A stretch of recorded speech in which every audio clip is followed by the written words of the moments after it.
Bisa želi svoju šerpu. To je oduvijek bio san. Topla ljudska priča. Osim što nije samo ljudska, jer Bisa je pas. To kakav pas. Bisu na Twitteru prati skoro 9000 ljudi. Nećemo da krijemo. Jedna nam je od omiljenih. I ne samo nama.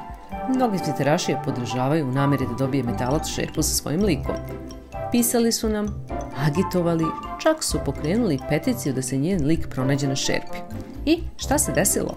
Za razliku od psa, peticija nije bila čovekom najbolji prijatelj. Umjesto 10 sakupila je 3000 traženih potpisa.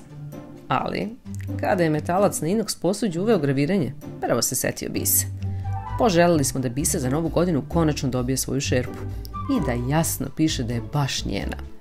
Snimili smo ceo proces u fabrici, postavili na Twitter i bum! Ne samo da smo obradovali Bisu, obradovali smo čitavu zajednicu. Video je danima bio glavna vest. Pogledan je 112.000 puta, podeljen preko 150, a koliko nam se ljudi tek javilo, nemamo mi te šerpe da sve to izbrojimo. Nama je ipak najdraže što je Bisa dobila svoje posuđe.